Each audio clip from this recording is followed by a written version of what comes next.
Hi friends, welcome back to my channel. ఇది నా first vlog. మేము రీసెంట్గా షిరిడీకి వెళ్ళాము. ఈవినింగ్ సికింద్రాబాద్ నుంచి స్టార్ట్ అయ్యాం. ఈవినింగ్ జర్నీ అవడంతో మా ఫుడ్ మేమే క్యారీ చేసుకున్నాం. Next day morning Nagarsol railway స్టేషన్లో దిగాము. రైల్వే స్టేషన్ కన్స్ట్రక్షన్లో ఉండడం వల్ల కొంచెం రష్ ఉన్నట్టు అనిపించింది. స్టేషన్ నుంచి బయటికి రాగానే వెహికల్స్ అవైలబుల్గా ఉంటాయి షిరిడీకి. మేము కూడా షిరిడీకి స్టార్ట్ అయిపోయాం. ఆల్మోస్ట్ 1.5 hours పైన పట్టింది మాకు ఈ రూమ్స్ దగ్గరికి రావడానికి.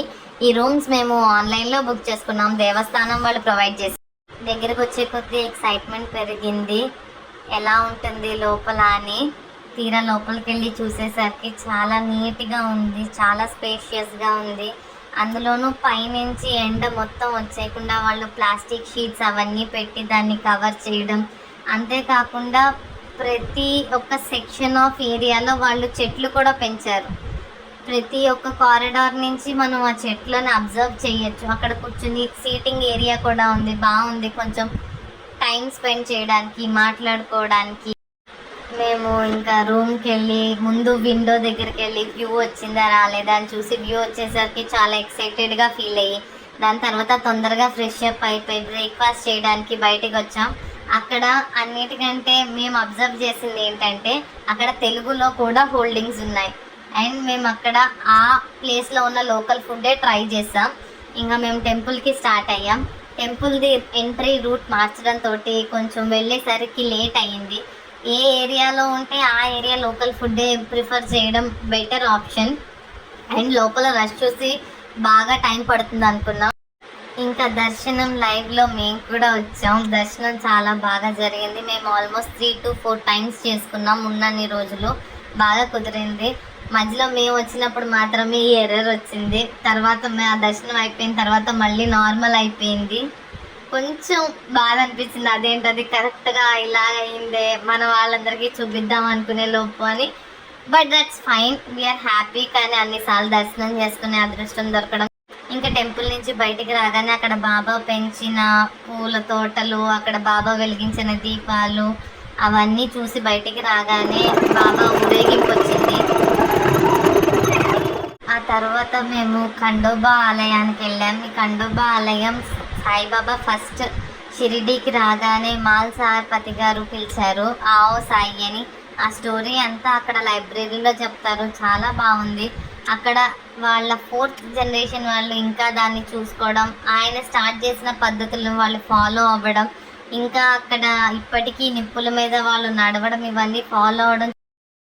అక్కడి నుంచి బయటికి రాగానే దగ్గరలో ఉపాసని బాబా సమాధి చెందిన ప్లేస్ ఉందని అన్నారు. అక్కడికి స్టార్ట్ అయ్యాం. అక్కడ ఆ ఆర్కిటెక్చర్ కానీ ఆ ప్లేస్ కానీ చాలా పీస్ఫుల్గా ఉన్నాయి. అక్కడ ఇది వరకు ఎక్కువ మంది మనుషులు ఉండేవాళ్ళు అనుకుంటా, అందుకని చాలా బిల్డింగ్స్ అవి ఉన్నాయి. కానీ ఇప్పుడు అవన్నీ లాక్ వేసేసి ఉన్నాయి మొత్తం అంతా.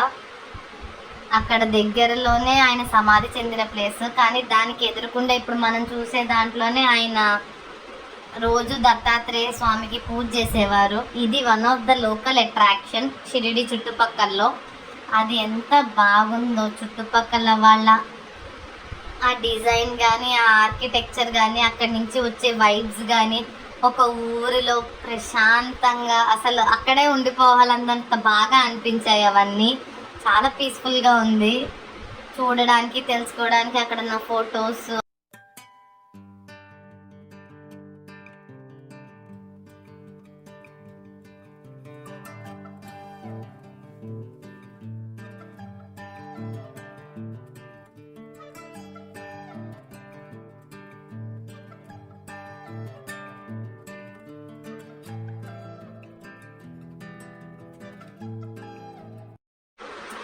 ఇంకా ఇది ఉపాసని బాబా సమాధి చెందిన ప్లేస్. ఇక్కడ ఉపాసని బాబాయే కాకుండా ఆయన శిష్యురాలు కూడా ఇక్కడే సమాధి చెందారు. 2 సమాధులు పక్క పక్కనే ఉంటాయి.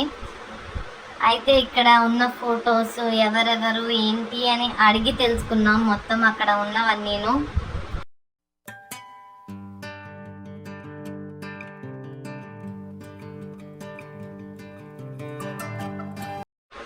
ఇక్కడ కూడా గుళ్ళు ఉన్నాయి, శివుడిది ఉంది, వినాయకుడిది స్వయంభూ గుడి ఉంది.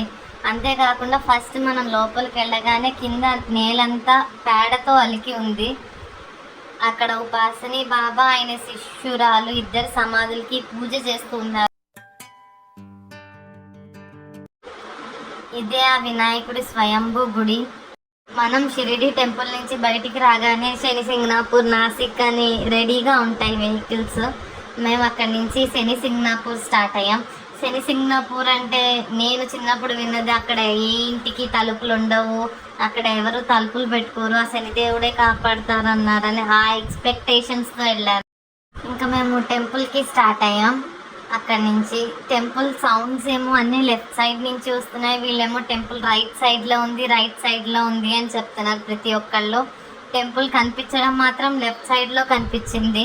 అదేంటది లెఫ్ట్ సైడ్లో ఉంటే రైట్ సైడ్ నుంచి వెళ్ళమంటున్నారు అది అనుకుంటూనే, సరే ఇంకా వాళ్ళకే తెలుస్తుంది కదా, లోకల్ వాళ్ళే కదా, రైట్ సైడ్కి వెళ్తే అండర్ గ్రౌండ్ నుంచి ఉంది రూట్ మొత్తం లెఫ్ట్ సైడ్కి. టెంపుల్ ఇంకా మొత్తం అండర్ కన్స్ట్రక్షన్లో ఉంది.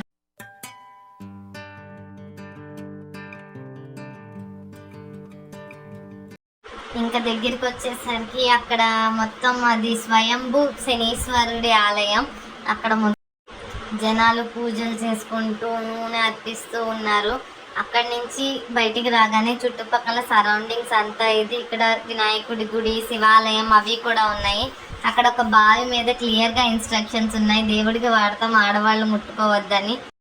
ఇవంతా ఇంకా టెంపుల్ సరౌండింగ్స్లో కన్స్ట్రక్ట్ చేస్తున్న అట్రాక్షన్ పాయింట్స్. మళ్ళీ మేము రిటర్న్ అయ్యి టెంపుల్ నుంచి బయటకు వస్తుంటే ఇవన్నీ కనిపించాయి.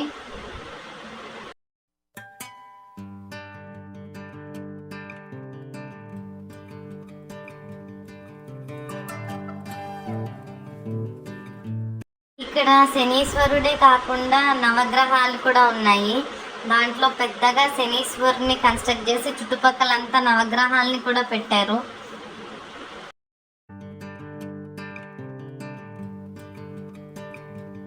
ఇంకా అక్కడి నుంచి బయటకు వచ్చి ఫాలూదా తాగాం. ఇంకా మేము నాసిక్ అవి చూడలేదు. మేము ఇంకా రిటర్న్ హైదరాబాద్ వచ్చేసాం. Thank you for watching.